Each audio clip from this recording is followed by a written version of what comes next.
welcome everybody to this podcast. My name is Charlie McCready. I'm a parental alienation coach.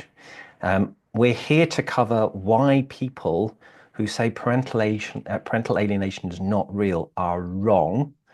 And I'm delighted that we're going to be joined, or we are being joined here today by Melanie Gill, who is an attachment expert and psychologist. Hi, Mel. Lovely to have you here with us.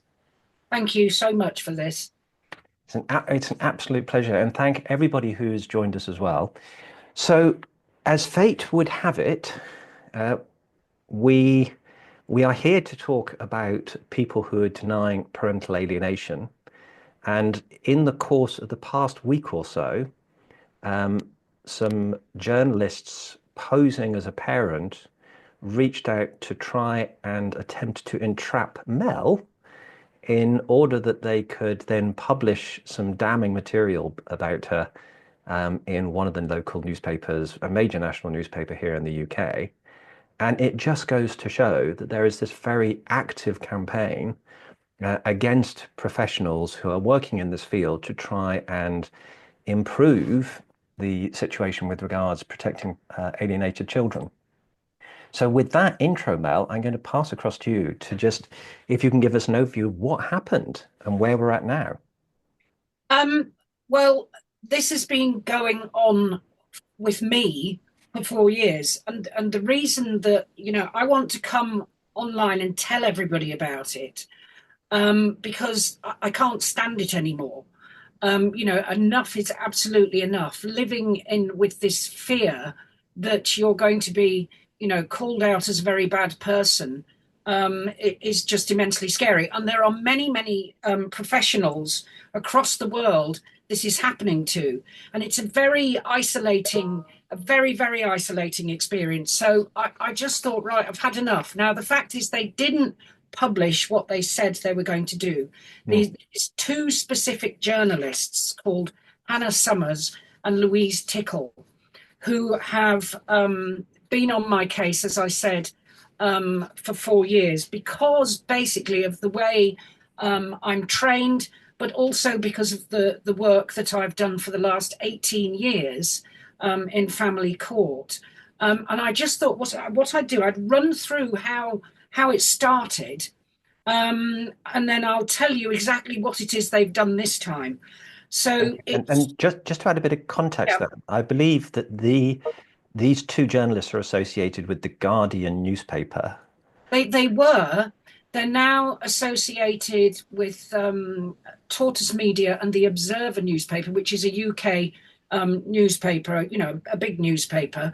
But and also the Bureau of Investigative Journalism, and a few other sites and that sort of thing. But they were, the Guardian newspaper again is a national newspaper. They were both associated with that, and I have had many, many stories and accusations about me in those over the last sort of 4 years.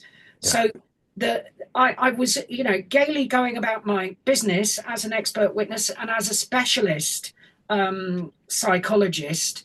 I was always in these cases ripped apart on my training. Cross-examination was never, ever about what I'd found. It was always to discredit me. And I was never really discredited. And so, I've done many cases. I've, got a great deal of experience on these cases. So, but in 2020, I was approached by someone who has, a public appointment, and they got straight to it, asking me about so-called parental alienation, and then really saying some very nasty things about a colleague of mine who was a therapist, and basically saying, that it was, parental alienation didn't exist. So I argued back. And I said, this is so complex. The families are complex. Children always suffer, and there are false allegations going on at times. And I was described as victim blaming. It was clear we weren't going anywhere. I got off the phone and I contacted the person who had been sort of rubbished. They I believe they contacted lawyers. I think maybe, I don't know for sure, that a letter went, and that was the start of it. So that person and other people then went to our head judge of the family division, and with a long list of people they considered to be bad people, and really shouldn't be doing any of this work. Then in May 2021, there was a dispatches program, a documentary about family courts and these cases, made by Louise Tickle. And I think I can say, it was, and actually the judge who has described them and been critical of them has suggested that it wasn't really accurate or responsible journalism. And that's how we felt it was. But there was an entrapment process that went on there to try and get experts like me to be in the program. But I refused, and had a bit of it wasn't a row, but it was quite a robust discussion about what was going on. And I was told it was going to be a fair program. And I was told, that it would give equal opportunity to mothers and fathers. And that really certainly wasn't the case. And then I was then involved peripherally in a case in which I was not appointed. And the reason I was not appointed was because I'm not regulated in the usual way a psychologist was. And what then happened is that they were using that to put out in the newspaper that I was, a bad person, really. The judge on that decided that they couldn't name me because I really wasn't involved in the case. Straight after that, I was in the newspapers and I was across Google groups and I was named, and nothing was ever done about it. And then really, from then on, article after article came out about me, always saying the same things. And alongside that, there was an organization of clinical psychologists called the Association of Clinical Psychologists, with fairly vocal heads who joined in the criticism of me. It all came up to the High Court, where I was literally accused of I shouldn't be called a psychologist. I shouldn't be allowed to do any expert assessments. It was enormously costly. I couldn't defend myself. And amazingly, I mean, the fact that they believed that you shouldn't be doing this stuff is just shocking, to say the least. But it was, it was part of sort of the narrative, at the same time going along this in the articles, parental alienation was called a pseudoscience. And that was in every single article. So in the High Court, unusually, I won costs against a parent in the case, and also against the Association of Clinical Psychologists. People thought maybe that at that point, that I'd won the case, it would stop. It hasn't. No. It's gone on and on. And even in the last year, when, it's very clear, because of the changing rules, and that I'm probably not going to be jointly instructed on a case again in the UK. Because the misinformation about regulation of psychologists, training of psychologists, etc., it's all carrying on. Everything that I was accused of before I proved that wasn't true has just carried on and on. So basically what happened is that I was a father, I thought was a father, arranged to have meetings with me. And I did 2 meetings with them, and it was not my finest hour. I basically said and spoke critically of just so many different things. I think the only group that I wasn't critical of were vegans, really, but I really sort of let rip. And it's really not like me. So I'm going to give you a bit of background as to, I'm holding my hands up. I absolutely am. But that year, my partner was diagnosed with a very rare form of cancer.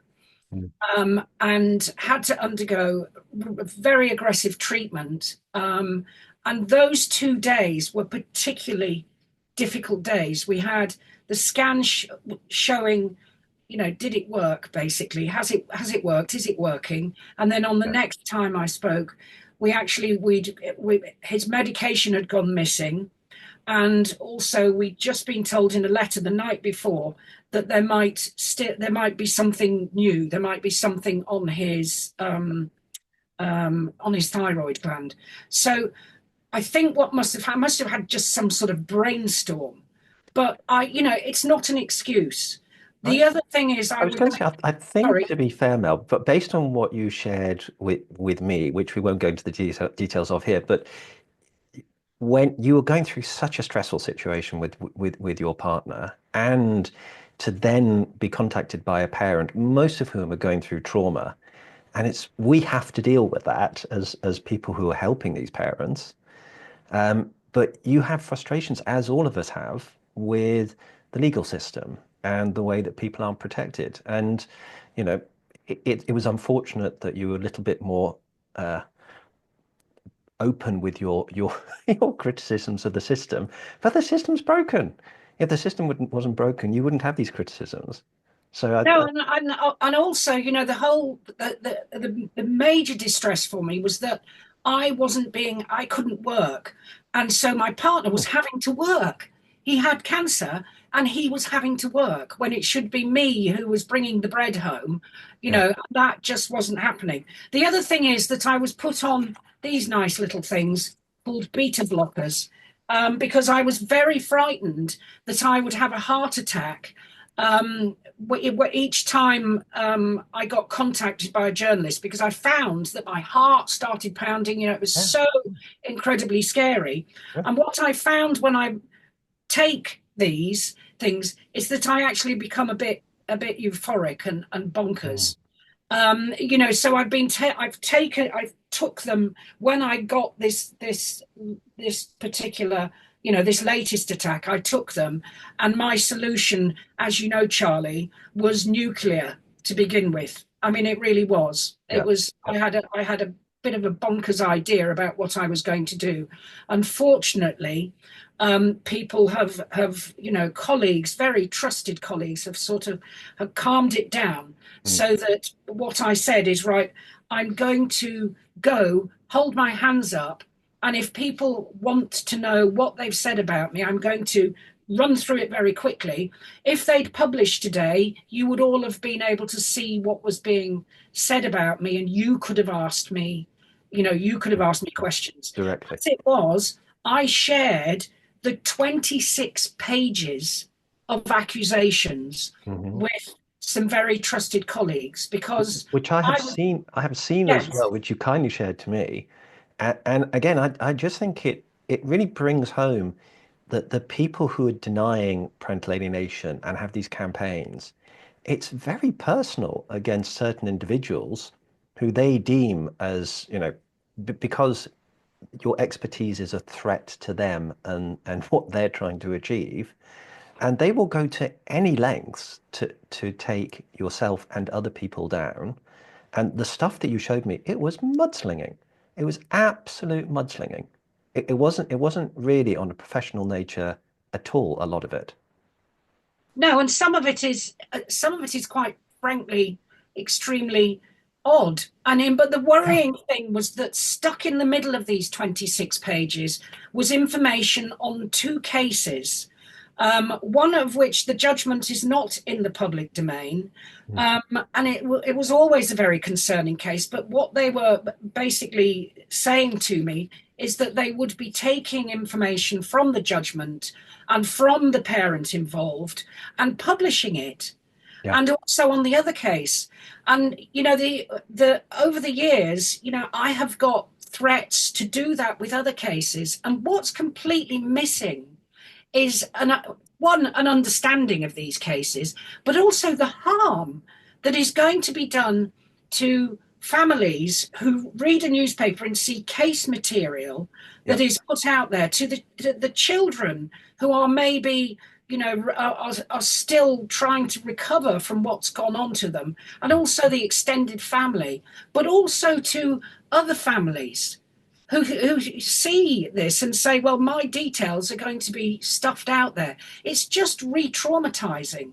And there's absolutely no recognition or empathy for, the harm that what that sort of thing can do to children. And I find that deeply, deeply shocking. I really do.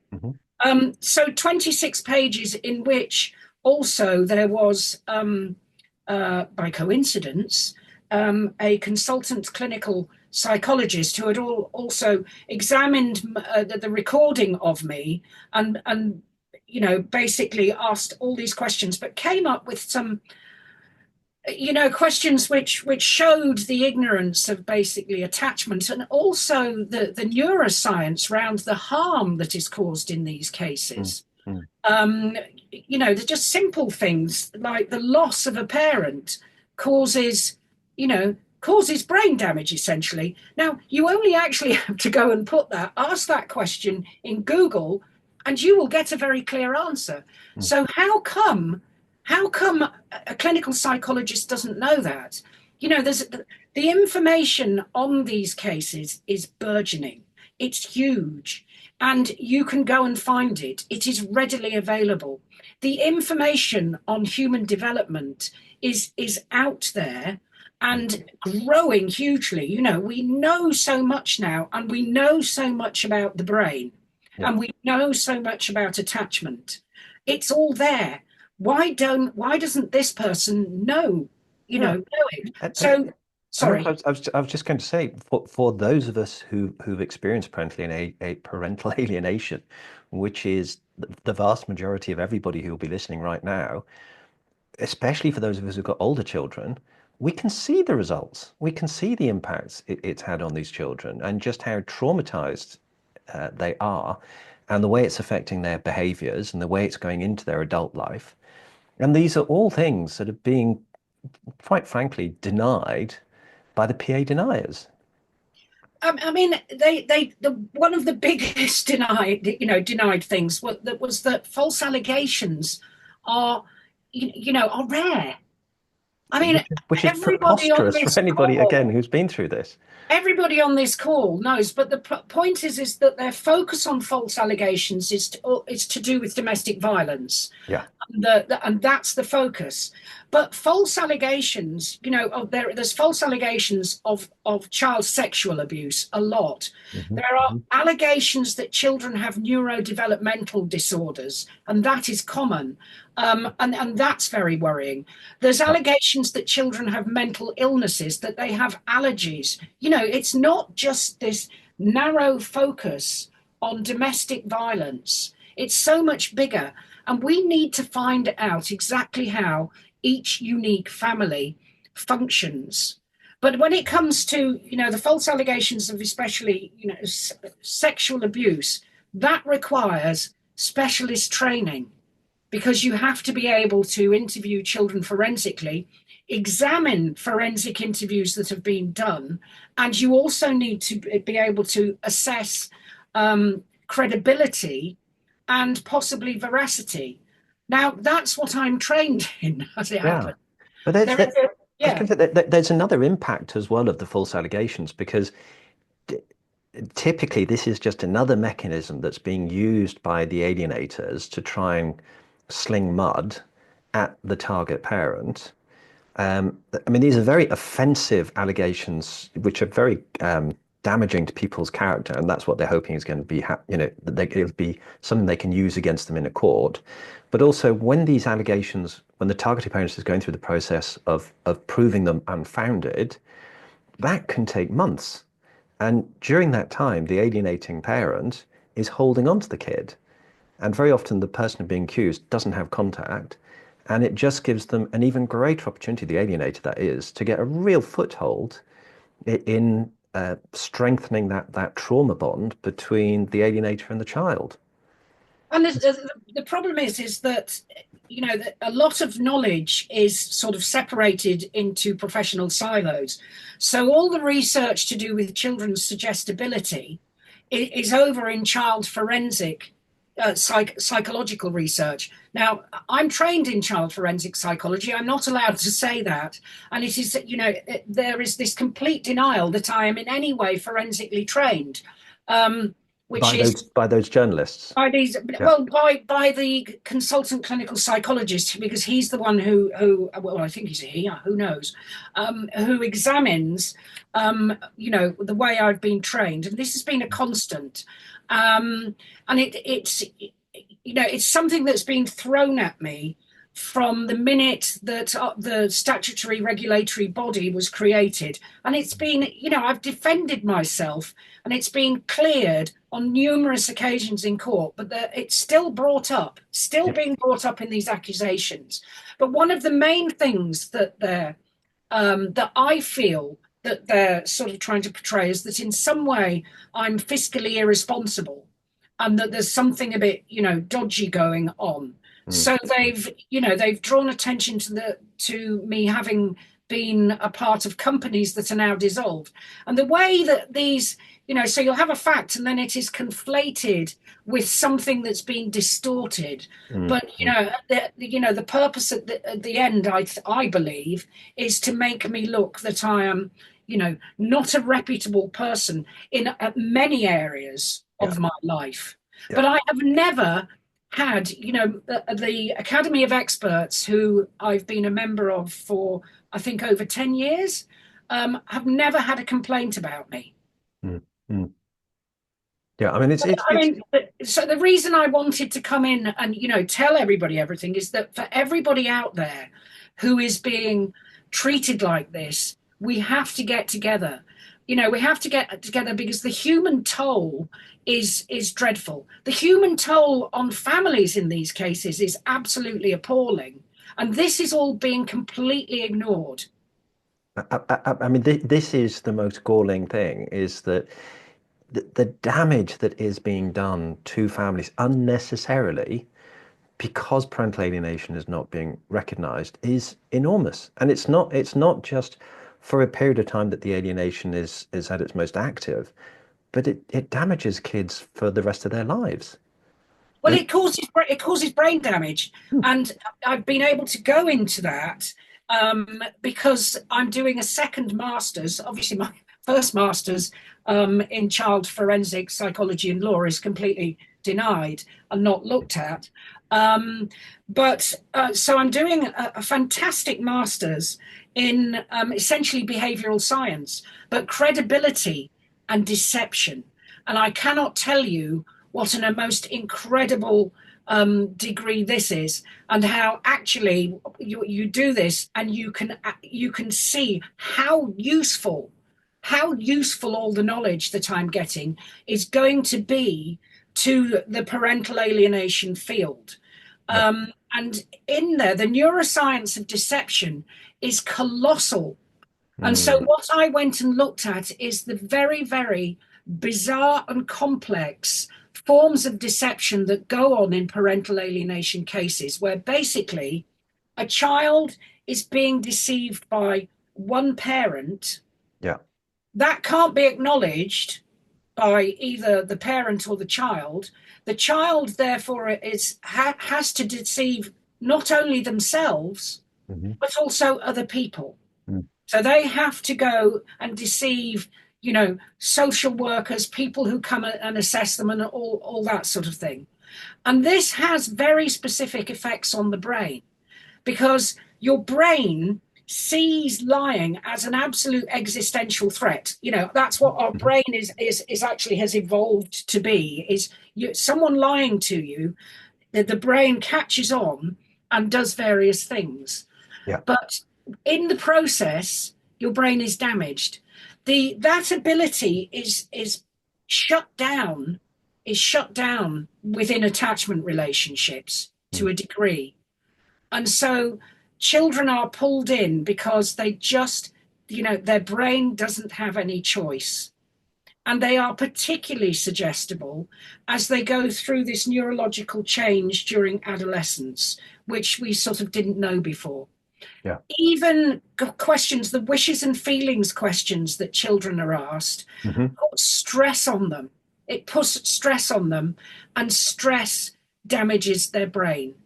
And as for loss, I mean, if you could pull up the pyramid, Charlie, I've not the Oh, pyramid, the iceberg. I the just wanted iceberg. to show, Yeah. yeah, everybody the iceberg of parental alienation, and show all the things that go on under the surface of the water that are the things that really matter, that are totally and utterly ignored by the parental alienation deniers. To worry. I mean, as you can see, it's, if you just look, which is what they're doing, they're just looking at this concept of parental alienation, and they're putting it through the prism of their understanding and their ideologically understanding. When I say them, I mean parental alienation deniers. Mm, And mm. in fact, it's really narrow. It's just very narrow.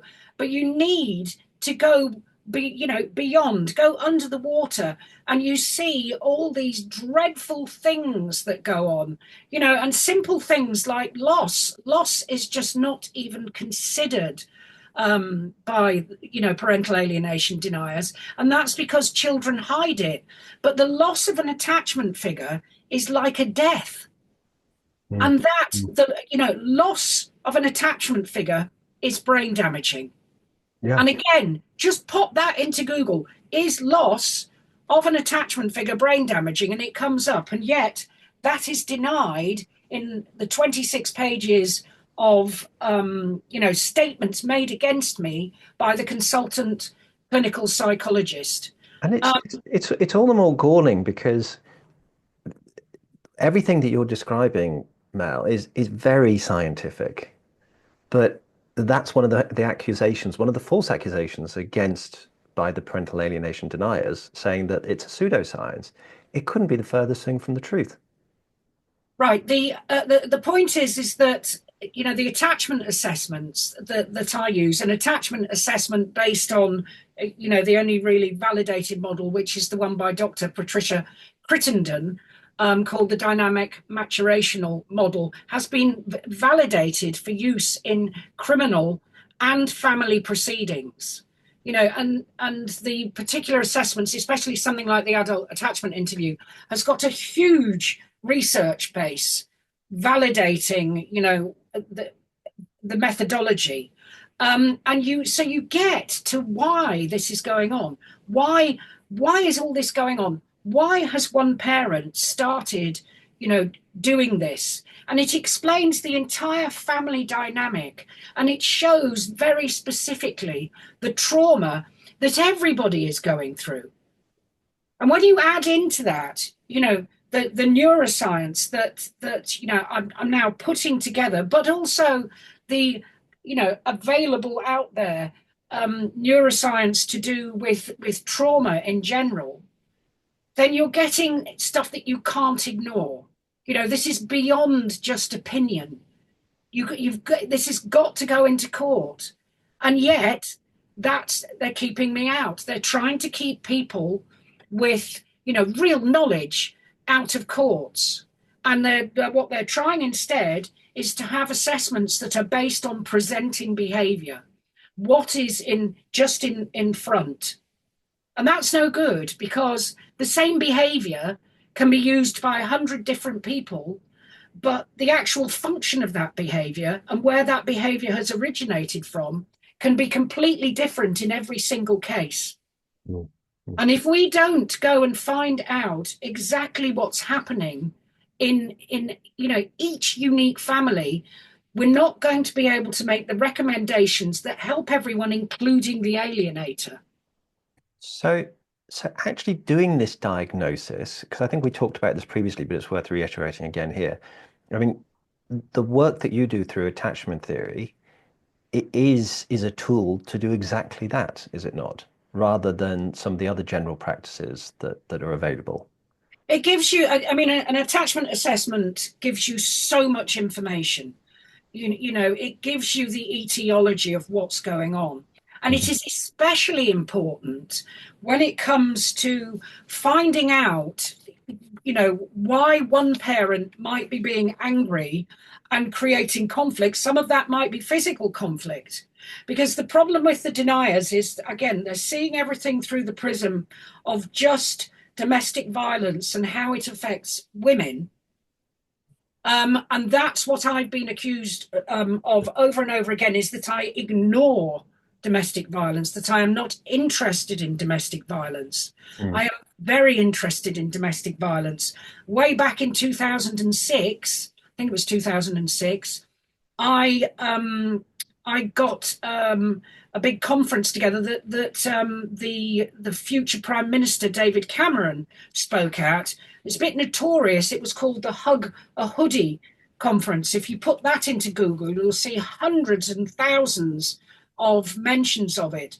And basically the message that I was trying to take, and it was actually called Thugs Beyond Redemption, was that, the denigration of children, which was going on at the time, had to stop, because children are not born violent or evil. And that was the message that we took at that conference. And we had probably one of the most amazing people I've ever met, a lady called Dr. Felicity de Zulueta. And she has written the most amazing book. And it's fantastic.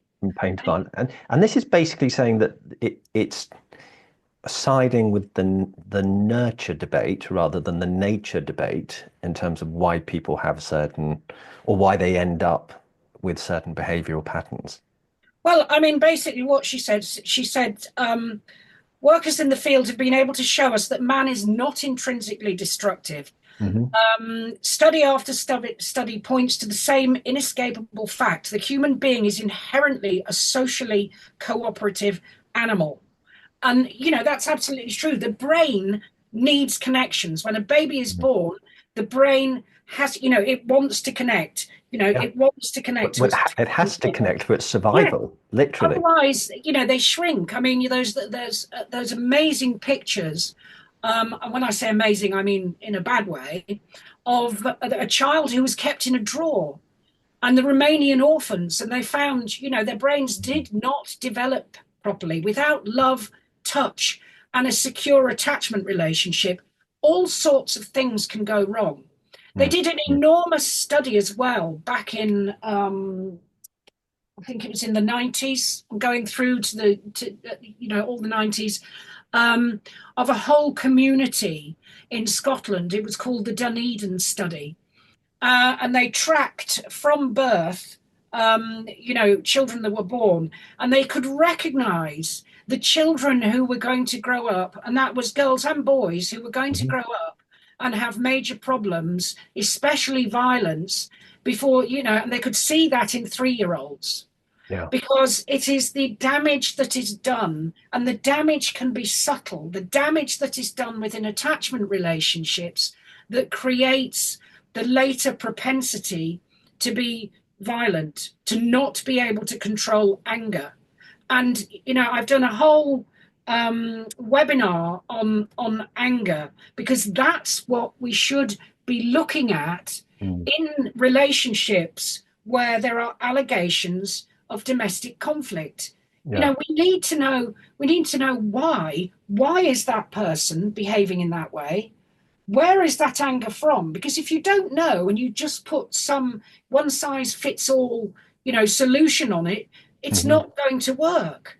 We want, you need to know is this person violent towards everybody? Can we do anything about it? Have they got the capacity to be able to see what they're doing? And we have the tools to do this. I think this is one of the most unfortunate aspects of parental alienation is, as you were describing, the people who have the propensity to alienate as an adult are the people who've been through this, I'm just going to call it nurtured experience, that has resulted in the behaviors. And normally it's just because they're afraid of the world around them and they're protecting themselves. And this was something we were discussing previously. And that protection tends to then, it gives them a propensity to be an alienating parent. But what you're saying is that This could have been addressed much earlier in that person's life. And also, even at the point that they are presenting those alienating behaviors, we still have the ability to help those people to because it's a mental disorder. We can correct that, and then they could go back to being a normal functioning person. But none of this is being recognized and promoted by the governments around the world. No, and the point is we have a lot of specialist interventions that can help.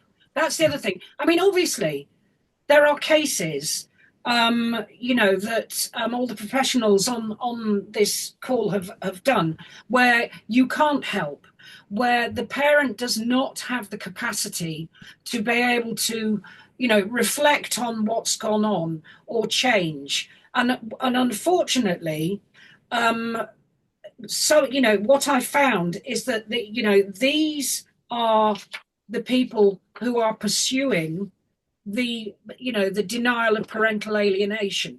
Mm. And they have teamed up across the world. There is a conspiracy to deny parental alienation, to make the violence towards women more important than the assessment of the family dynamic and the understanding of what is happening to the individuals in that family. Yeah.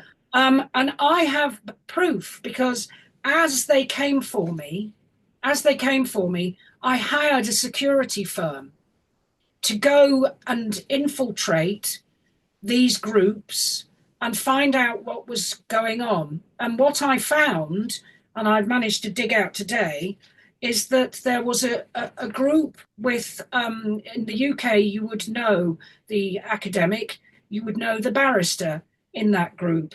And there's other experts who had called for reports from various professionals in the court system, and these, they say, were being handed over to the Association of Clinical Psychology. Sorry, Mel, just to interrupt you very quickly. Somebody just let me know that Nona has been, I haven't seen the chat message myself, but they were very concerned about the message that she might be a denier. So I've just booted her from this meeting.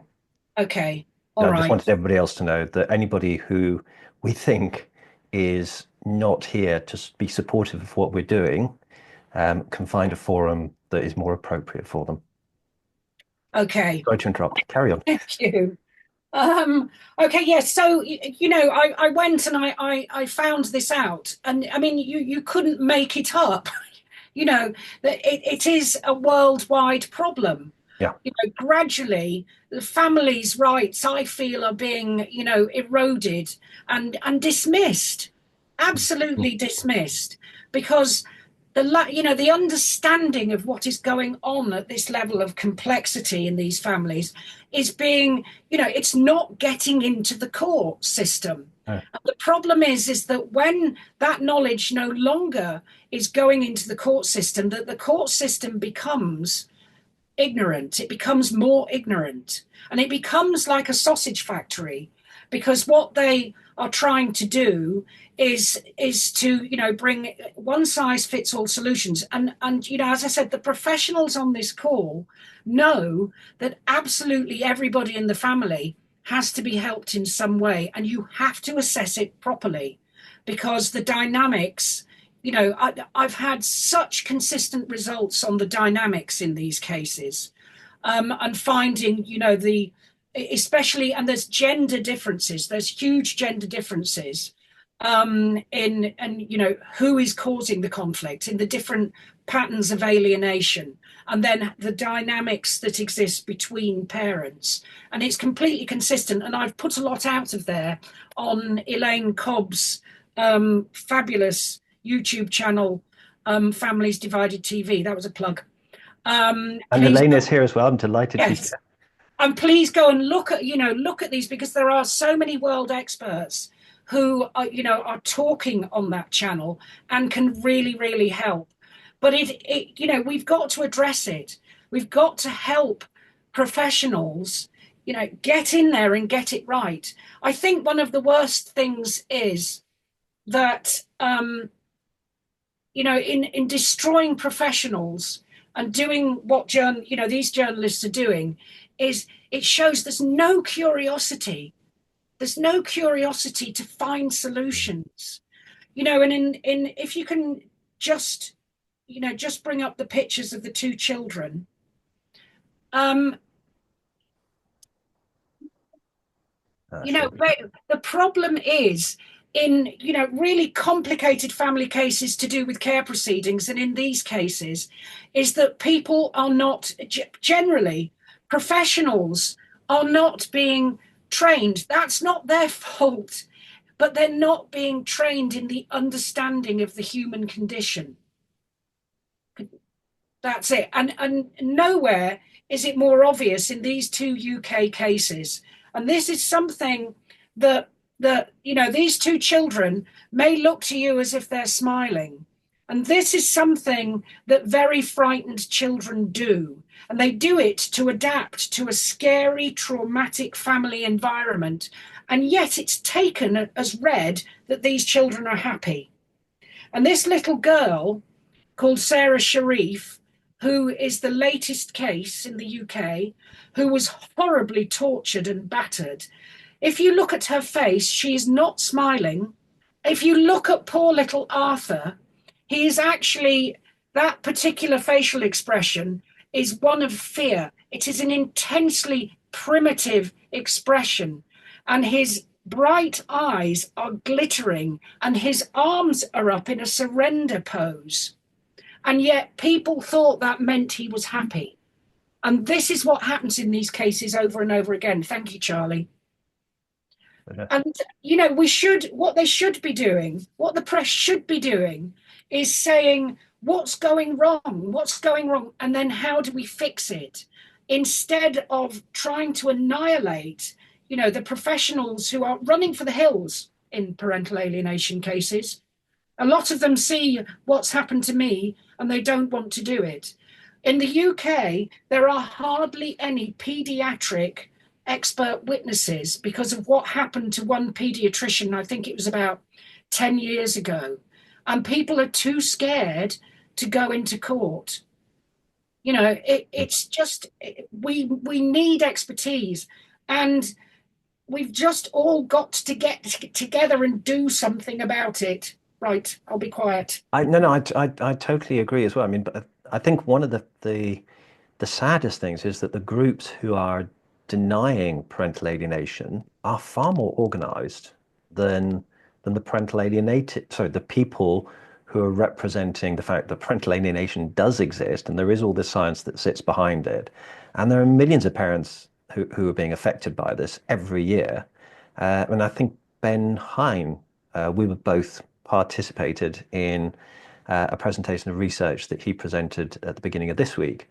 And it was a shockingly high number of people in high conflict divorces. I think anywhere between 39 and 60% of them experiencing parental alienation. And it's going to grow, because the thing is, psychopathology has increased within the general population across the world, because trauma increases as it goes down through the generations. And I'll be doing, this is another advert, sorry, I'll be doing an advert on especially how children become narcissistic in specifically parental alienation cases. It's going to be called The Fruit Doesn't Fall Far from the Tree, on Elaine's channel, because I have been able to assess families going back to grandparents down to the children and show absolutely exactly what's going on, through the attachment assessments. But also, as you're lied to, what the brain science shows is that it actually damages an area of the brain called the insula. And damage to the insula is associated with the development of narcissistic thought processing. Narcissistic thought processing develops because you can no longer trust the outside world. It can actually happen. What I found is it can happen across the lifespan. And so it's highly adaptive. It is a defense against toxic relationships that are harming you, and you retreat to believe only in what you believe. This can happen. I mean, I see this happening with a lot of alienated kids. So my presumption, building upon what you're saying, is that the parent who is alienating, in many instances, there is a strong association with personality disorders and narcissism in particular.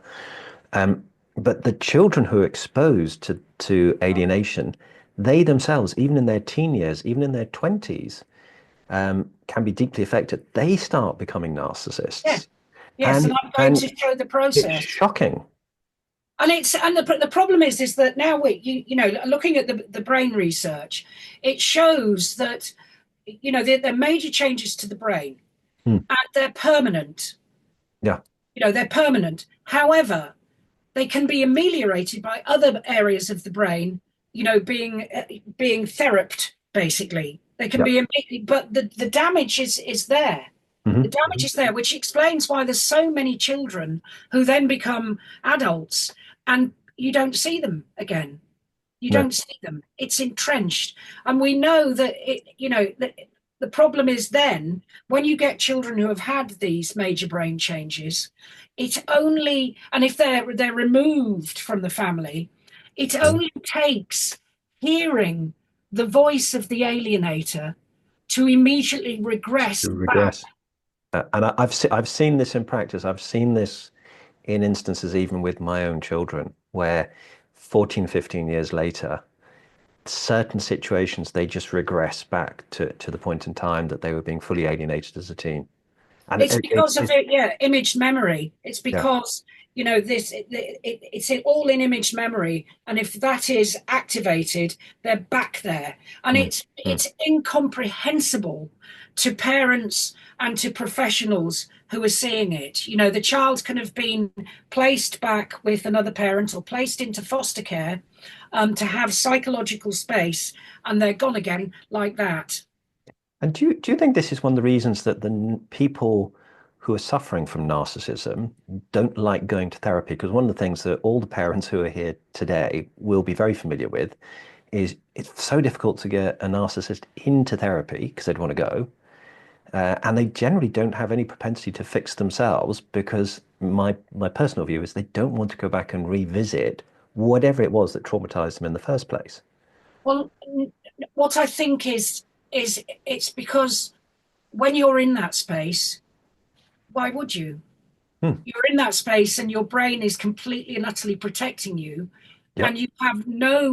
you have no ability to function reflectively, but you also have very little theory of mind because that's one of Mm. the things that goes as you become more narcissistic. And theory of mind is the ability to have an understanding of how and what other people are thinking. It's different from empathy, and that is gone essentially. This So is the dehumanization that I talk yes, about. Yeah. it absolutely is. But the thing that I've found is that it is not necessarily massive trauma that causes, you know, the problem of narcissistic thinking. It is because the attachment relationship has become dangerous, and that is dangerous psychologically. Yeah. And that covers a very broad range. Now, what I found is there's one particular um, pattern of narcissism that actually can be helped and has been helped.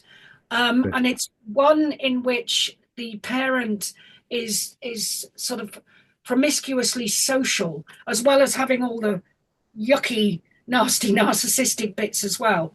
And they can engage with a therapist because they like engaging with other people. Hmm. So they Hmm. can engage with a therapist. And what you find is that the nasty coercive and manipulative bit is the bit that is addressed in therapy. But Yeah. we know you can't have standard therapy. You have to have specialist family therapy. You can use therapies like EMDR to Hmm. try and contain the fear that parents have being triggered by the other parent. I had EMDR to try and cope with what was happening with me. Mm. Because it's so scary. With And the attacks on you personally and your professionalism. Yeah. yes, and alienated parents are scared. They Mm. are absolutely scared and terrified. Yeah. And, that's something that, again, the parental alienation deniers just don't understand. And It's interesting that, fundamental. sorry, your reaction that you were talking about when you were getting um, the communications that you were receiving scare, excuse my French, the bejesus out of us. And for alienating parents, they'll be so used to this because when we get communications from the alienator, it has that impact on us. When we get communications from the court, when we get communications from lawyers, it all has the same impact. We're all thinking, oh my God, I've been through this before. This is going to end up badly. And it's massively stressful for us. You think the toll that it's taking on your body, Mm, it is stressing your body, it is stressing your immune system. totally. It is making people ill, and it's not considered. Children become alienated because they are fearful of the alienator. And you can Absolutely. show that very, very clearly. You can prove that. Hmm. You can provide evidence for it, not an opinion, evidence for that within the attachment assessments. Yeah. Why do you think that the naysayers ignore all of the evidence of the detrimental impacts on the children? Because children, their focus is on women. The Yeah. focus is on women, and women being women not being heard. Now it's interesting because when I first came into this field, when I became sort of wanting to try and tell people about it because of what I was doing, Mhm. it was different. It was different because fathers, we had the Fathers for Justice.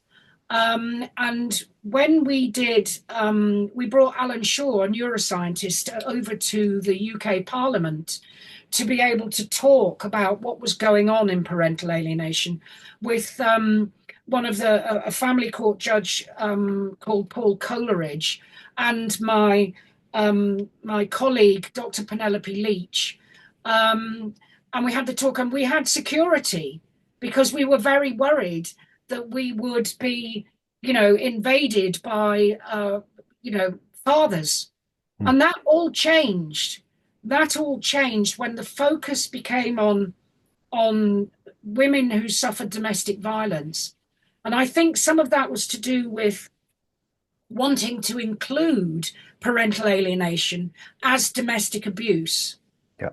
And I think at that point it impinged on into the campaigning for domestic violence to be for the profile to be raised and people to see what was going on. Instead, what we had been trying to do much earlier in around 2014 was make parental alienation a very specific form of psychological abuse to a child. So the focus was on the child. And what's happened with the focus now being switched to domestic abuse, the focus is taken off the child. And the harm, the very, very specific harms that are done to children, because they are unique, Mm. absolutely unique, the harm that's done to children. They're not, they're not there. They're not looked at. These are not the subject of the articles that have been, written in order to destroy me. Absolutely. I mean, the another side of this, which is such a shame, and we see it happening in parental alienation as well, it does become the argument can become very gender driven. And, I see it in a lot of groups where fathers who are being alienated by a woman are very anti-women and think it's only fathers who are being affected. Equally, I see that women are less well organized in this respect because I haven't seen so many groups on social media where it's women against fathers who've been alienating them. But the split is somewhere like 60-40. It might even be getting closer to 50-50. And again, if we're talking about domestic violence, we're completely ignoring the fact that a lot of the men who've been alienated, myself included, who've been alienated by a woman, we've been through domestic abuse and in some cases domestic violence. And nobody's really looking out for our rights. There are more, I have to say, there's been more documentaries in the UK. There's been some very harrowing documentaries I've seen one or two of them. Yeah. of men who've been abused. But the point is that we need to find out why. Why is that Yeah. woman? Why is that man abusing their partner? You That's know, it. We need where to is take the the gender bit yeah? out. We We need just to need to have find that. out It's abuse. where is the anger coming from? Because there are Yeah. different sorts of anger. You know, you can have anger that has been inhibited across a child's life. They have never been allowed to show anger because it's been disapproved of. Mm. And so it doesn't go, because anger is a fundamental emotion. You see it in babies at quite a young age in terms of protest. And it is all about how then within the attachment relationship, the anger is regulated. You know, that's what's going on with violence. So you can have suddenly this anger which will totally explode outwards, and the person who's having that explosion is dissociated. They don't know what they're doing. And then you can have, instrumental anger, in which you're using anger to coerce and manipulate and to get a goal, and everything in between. Mm. And you need to find out, what is it? What is going on? Where is it? Because then you can say, well, actually, you need to do this. And by the way, we can see from the attachment interviews, etc., that this has come from this in your background and that needs addressing. But the other thing that people don't look at is risk. What is, the risk of this particular person, this angry parent, to the other parent and to the children and to the individual children? You Totally. can have one parent as a risk to one child and not the other. Mm. And so you need to really get to this level of specificity. In prisons, that's what they're doing, because they have to manage an awful lot of violent prisoners. They Mm. left them to their own devices, there would be chaos. That's what they used to do in the past. Yeah. And now they want to know why Mr. or Mrs. Bloggs is behaving like that, because they don't want all the prisoners killing each other. Mm-hmm. And yet in family court, we're not looking at that. No. And it's fascinating as well, as you say, Mel, because each of these situations is so unique.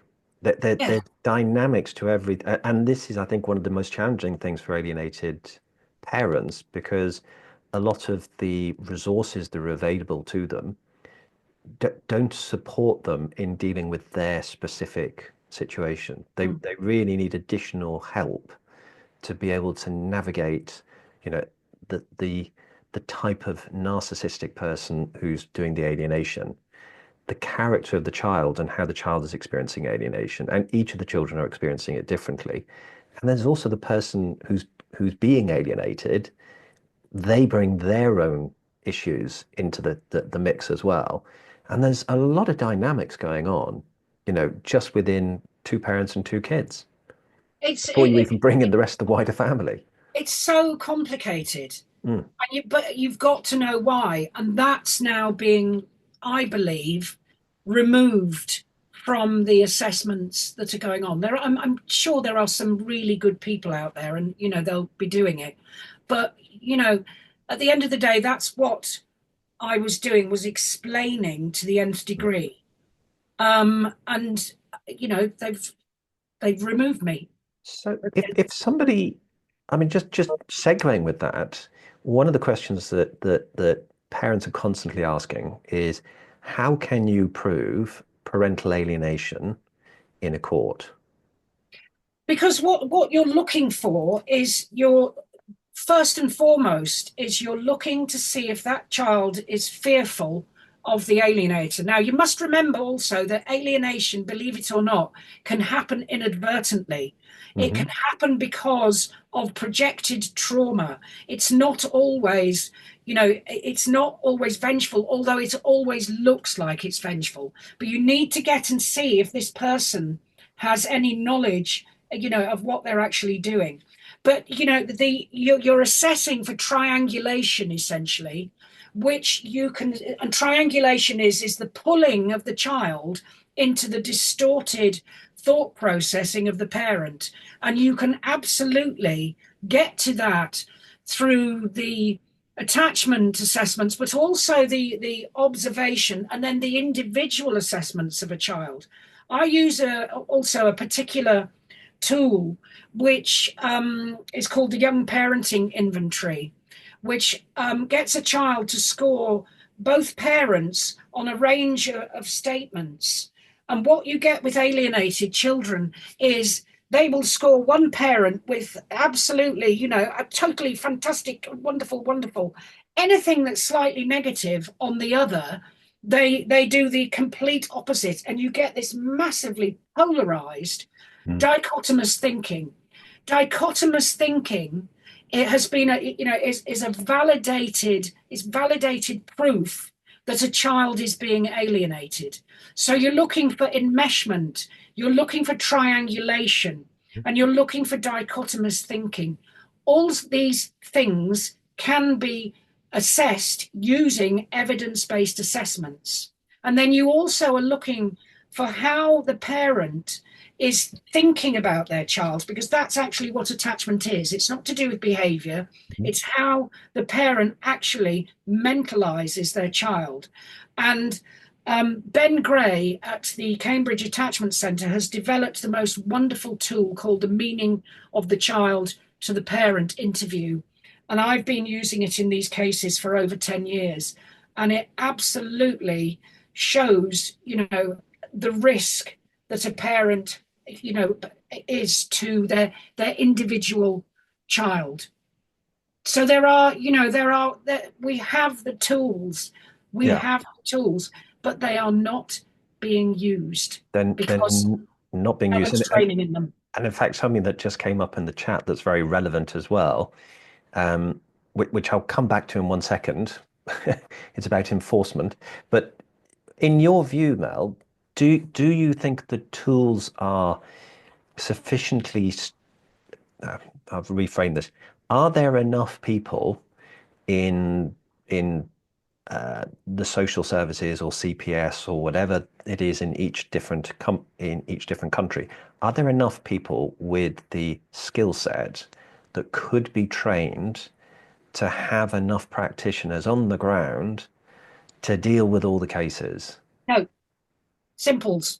No, I mean, there are, I know Ben is training social workers, and I know Ben is also training some clinical psychologists, but these are specialist areas. These are not embedded in standard training.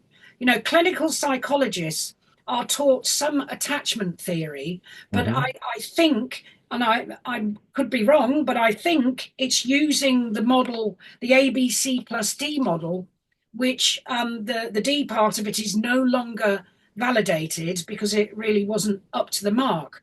The validated model is Patricia Crittenden's. It's massively complex, takes ages to learn and then use, but they're not, I don't think, even being taught Patricia Crittenden's theory, and they are most definitely not as standard being taught how to assess using these tools.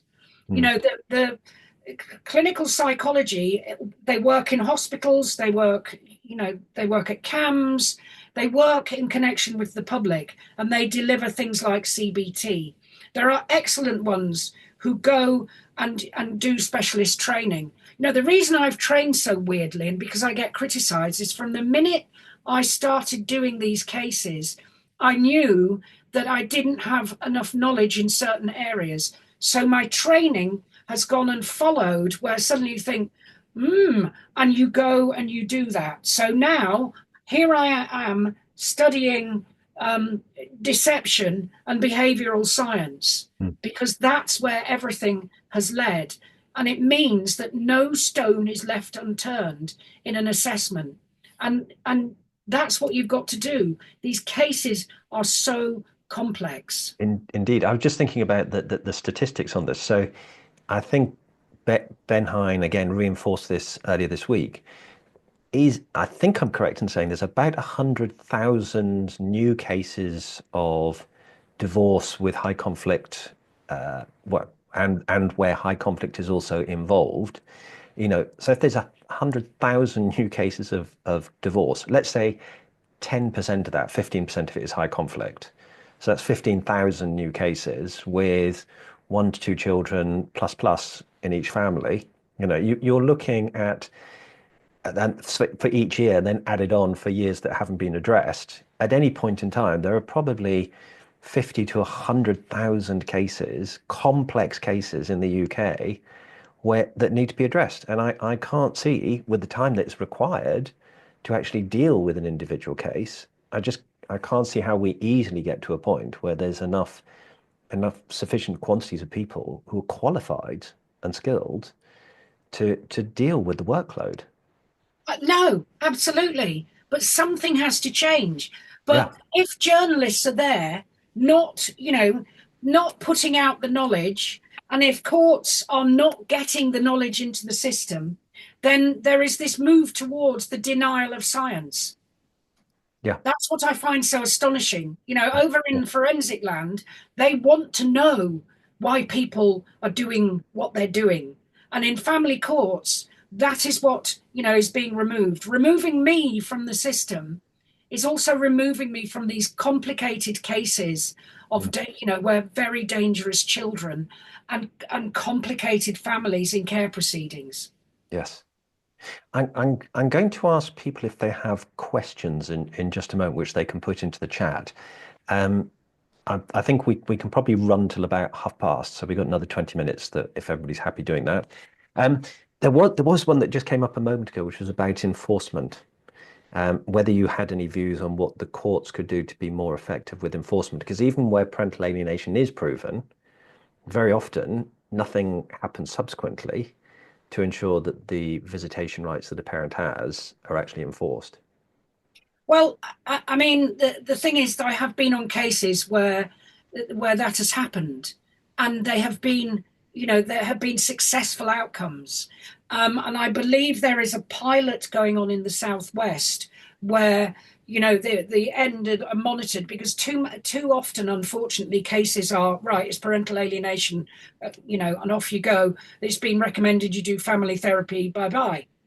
And we do not know about outcomes except for the fact that there are, hundreds of thousands and millions of alienated parents across the world who are very unhappy and are still not seeing their children. So something is going very badly wrong. But if you have very strong judges, a strong, children's guardian, strong social workers who know what's going on, who are highly experienced and can go and, manage the whole situation and do exactly and understand exactly what's gone on with each person, and then get the specialist help. And I have done some cases where it's all been paid for. It's all been paid for. Then, you've got a chance. But this is so rare. But it's the information about these cases that has to get out there, because it's not. Nobody, documentary makers won't touch this subject. And the documentary that went out a few years ago was so distorted. Mm. It's increasing the very bad information that's out there. Newspaper articles, where are they? If they are, they're about me. They're about me saying what a charlatan I am, But and calling, parental alienation pseudoscience, and controversial. How can it be controversial when it is clearly a pandemic across the world? mm, mm. Something has to change. And it's We as exactly the same we have everywhere. to, yeah, we have to, professionals like me, ones that are being scared, come Mhm. out, come out and stop it. Help stop it if we can. I mean, I may be, I don't know what's going to happen with all the nasty information that they've threatened to put out on me. Yeah. Um, but I thought I'd try and get in there first. Yeah, yeah. No, no, I think that's exactly the right thing. I just noticed quite an interesting comment that just came through up in the chat box, um, was about, how much would it cost to do this? And I think that's fascinating, because maybe that's one of the things we could do, because I know that you're part of groups and I'm part of groups where we are trying to kind of put our heads together to see what practical actions that we can take. It, if we could look at maybe doing, I love the idea of a pilot, because governments quite like pilots. You know, they're not committing to big spend, get it all fixed. It's a dip a toe in the water, give it a limited budget, see if they can make an impact. If it works, let's roll it out on a larger basis. And certainly the government of the UK has practiced that in lots of different areas. Um, Maybe that's a way for us to go is to put together something that says, this is what you would need to be, this is what you would need to do that could be effective, ideally at a relatively low cost, with, pick an area. How many practitioners would you need in that area to deal with the likely number of parental alienated cases? The answer is X. Okay. How can we train up enough practitioners and then run it as a pilot? Maybe that's something that could work. The problem is, I think the narrative is that, the anti-parental alienation narrative focus on just how domestic abuse and parental alienation, that at the moment is on the ascendant. I Yeah. have data, which means I could do, you know, quantitative research, but I need someone to help me because my statistical knowledge is, to say the least, rusty. But I have, hardcore data and I need Yeah. help. Contact me, anyone, please, who can help, because what we need to do is get the knowledge out there of the harm. And in terms of economic cost, um, there are economists across the world who look at this sort of thing, Hmm. Hmm. the damage done to populations and the cost. Yep. And, there's think tanks that we could approach to see if they would do that, because that sort of thing gets around, governments, because this is how much this is costing because you're not dealing with it. But anyway, shall I take questions, Charlie? Yes, I'm just looking to see if there's any in the chat. I think most things have been kind of comments, but if anybody does have a question, please pop them in. I was just reading something else that somebody said that the DSM-5 does not include parental alienation, which is, but Dr. Burnett, William Burnett, I know he's an activist and he's part of one of the groups that we're a part of here in the UK, Mel. He's busy trying to get that put onto the DSM-5. Yeah, but Um, there's other there's new ways of diagnosis, that are, the diagnosis, and putting things into discrete categories is not working for mental illness anymore. So there are new approaches. This is one. It's called the high top model, because they found so many symptoms now converge, because the psychopathology in the in the world population is now so complex. I've seen in the last 18 years, going from from sort of quite simple narcissism up to extremely complex patterns, including histrionic features, antisocial features, psychopathy. I've done a talk on psychopathy, by the way. It's very, very complicated, and we need to find forms of assessment that are following that. Sorry, I'm listening and I reading the know. chat at the I, same I, time. I I'm a man. noticed. I'm not supposed to be able to multitask. Just to quickly give a quick shout out to Dr. Lynn Steinberg, who's Yes. the audience as well. So Lynn is with us. Lynn's a wonderful person. She's doing some amazing work in this field, and she was just reminding me that she too in the US has come under enormous criticism unjustly because of what she's trying to do in this parental alienation field. So this is happening, the world over. Yes. Um, I was just trying to. I'm just going to put my email into the chat. I'm going to put my email, but I notice also she says I don't care anymore. I mean, that is the point that I got to, over the last week. I thought that, they're accusing me of just just a total character assassination. And I acted in the recordings like I just don't do, which, yes, it was from all the pressure, but I should have really been, a lot more sensible, and I wasn't. Mm. You know, I Mm. really wasn't. But it's a case of it's done. I hold my hands up. I've been stupid. And, you know, when I'm sure they will publish, I'm absolutely sure they will publish. So I want, you know, it's like put this out there, put it out there. Yeah. So, you know, what really have I done? I haven't done anything You, illegal. not only have you not done anything illegal, but you are there with high integrity. You're amazingly brave, Mel, and you have the moral high ground. You are doing things very actively. You've given your life to it to help children who are in these terribly abused states. And it's I mean, the knowledge is so brilliant and wonderful. I mean, you know, I don't understand this lack of curiosity of human development. Hmm. I mean, it's absolutely incredible. And we can learn so much and do so much with it that can really make such big changes for families. Yes. Something I'd love to cover as well, because um, whilst it's a fantastic topic, and I haven't seen too many questions yet, um, but whilst it's a fantastic topic about this issue with the people who are denying it, something that we did touch upon briefly, and in fact you closed it in our last podcast, was to say parents also need to focus on themselves. And I would like to give that, I'd like to air that for a few more minutes, because that is probably one of my biggest points to every parent. You have And it to focus absolutely on is, yourself. yeah. And one of the biggest barriers to parents being able to even engage in, you know, in any form of therapy, family therapy, but also just getting to the point where they can be civil to each other, which increases, you know, children's chances of you know gaining more stability hugely.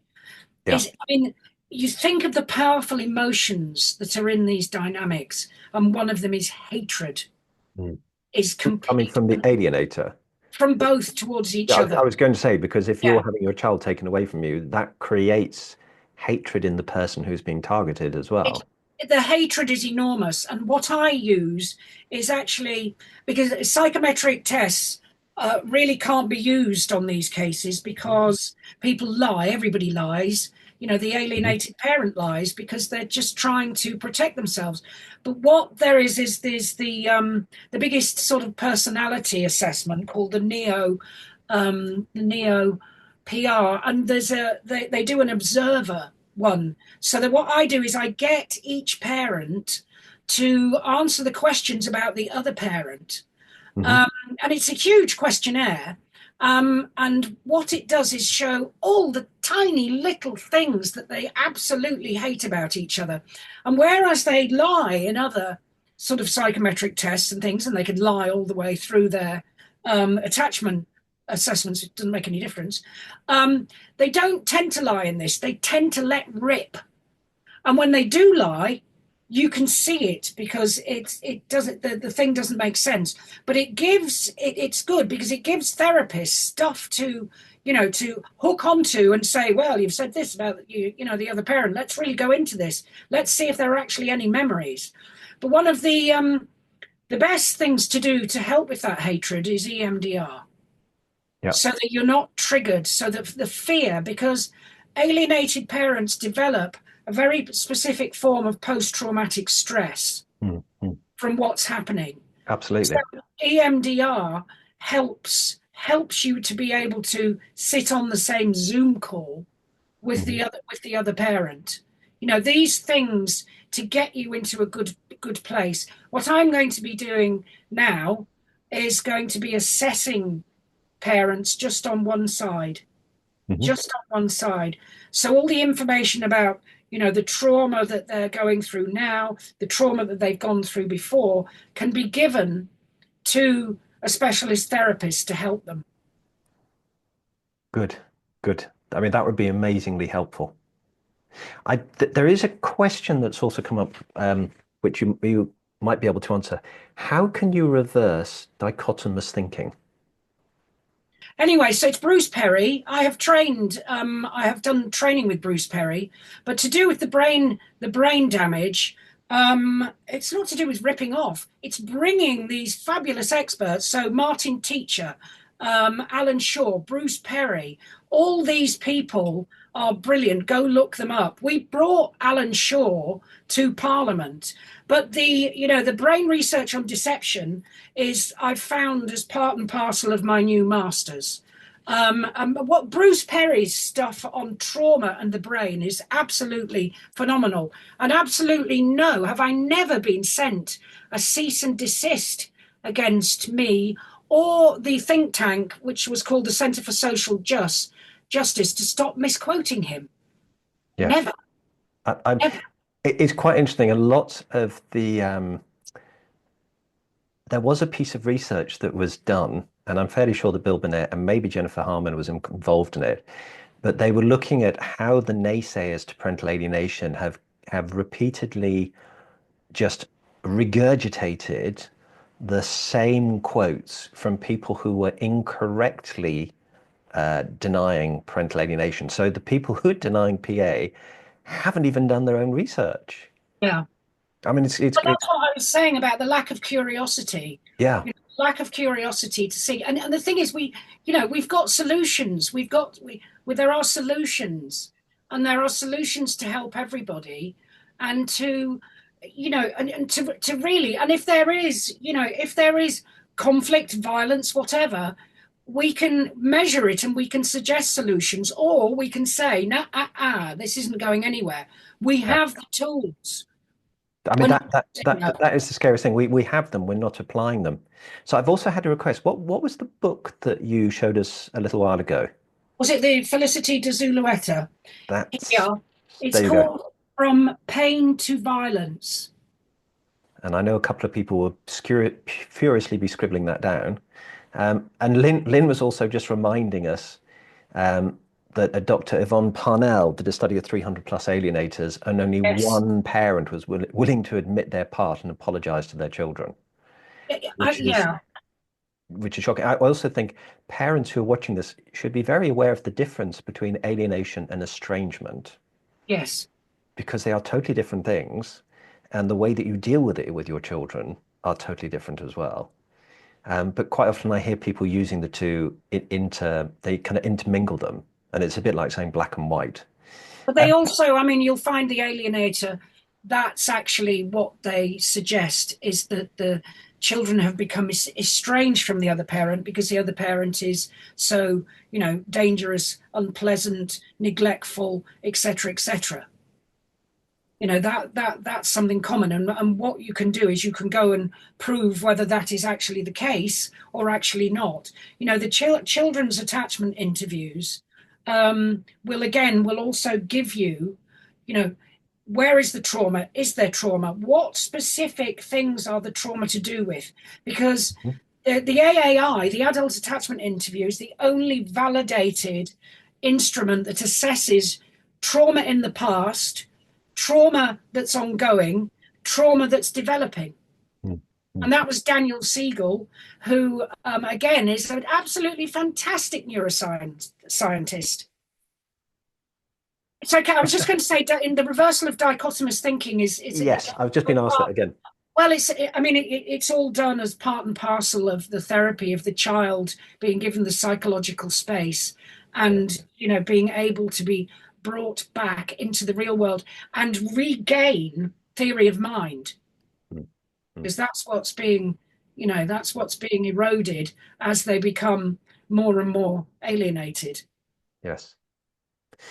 I'm just conscious of the time, Mel. Yeah. We've been running for 90 minutes, which is amazing, and we could go for hours yet to come. Yes. But I would just like to thank you for doing an amazing job in first of all being so brave in coming forwards and talking about your personal experience with how you have personally been attacked, you know, with no real justification by the group trying to deny parental alienation. So I thank you first of all for that. Well, I want to thank people who've come on the call today, except the couple who basically just came on to, Can't be cause havoc. disruptive. Yeah. We Um, expected that though. yeah, I mean, really, thank you, because when you get, 26 pages of accusations, you think, are they true? Have I done this? How are people going to see me? And it's the shame, which they're doing, that's how they want you to feel, I'm sure, that you are ashamed and you want to hide. I didn't go out for 2 days because and especially with this, you think people are going to point at me in the street. um, and then I had the mad moment after taking the The little beta blockers, help. yeah, yeah. But then you calm me down. You calm me down, and my partner calmed me down, and a few other people calmed me down. But I just thought Wonderful. enough is enough. My lawyer said maybe not a good idea, but I said no. I've got to tell people. I'm happy to tell people everything I've been accused of, Yeah. and what a mug I've been. But that's how I think the professionals, you know, they've got to do it because they're just feeling so awful. Yeah, yeah. I mean, it is so unjust that those personal attacks on you and other people who, are just amazing people in this space, professional people trying to do the best they can for As are abusing alienated children. parents. It's just everything is mirrored in this space. Yeah. And is there anything you would like to say in summing up about the naysayers? I put this on my LinkedIn profile, and again, they're basically science trumps, lies. Absolutely. And it may seem that across the world, science actually is being stamped on, but Mm. science will always trump. And that's what we've got to get out there is Yeah. actually what is going on, the science of what's going on in these cases. And I would like to give parents hope as well, and everybody, that there is quite a lot going on in the background that not everybody will be aware of in terms of initiatives and research and, trying to get the courts to start recognizing the judicial system. I mean, I hear quite regularly about initiatives to train judges or to train lawyers or to train schools or train police forces. All the different people that are involved and have Mm. that kind of pastoral role over our children. So there is a lot going on, but it's a bit glacial, but Yeah. I think we are making progress. If you get it out there in the press, then the rest will, pardon me, fall into place. Yeah, We need to get it out there. We need to get, if you shock the world, things will follow. yeah. I think when things do change, it'll change faster than we think, but we just need to get it to a tipping point. Yeah. But thank you so much, everyone, for listening to me. It means such a lot. It really does. Well, it's wonderful that you've joined us, Mel. And also, I'd like to join you in thanking everybody who has been here this evening and or early in the morning, depending on which part of the world you're in. Yeah, and thank you for joining us. And let's keep doing these, Mel, because I think they're Yes. very instructive for people. And I think one of the things that might be really helpful for parents as well is just an open Q&A at some point with let's like bring anything, and we'll do our best to answer it. Yeah. No, thank you. And I'd love to. Thank you so much. We should definitely do that. And also a big shout out to all the we haven't shouted out all the amazing people who are on this evening, but Elaine and Lynn and Brian and others who are doing fantastic jobs out there. Thank you guys. We respect and honor all of you. And Brian, Brian is running the only masters in parental alienation, and people need to go on it, essentially. I'm not just saying that Absolutely. on it, Yeah, honest. they Okay. should. They should. Right. Well, thank you very much, everybody. And Mel, we look forward to having you back again very shortly. Okay. Thank you very much, everybody. We will Thank see you all you. again soon. Thank you. Bye bye. Bye.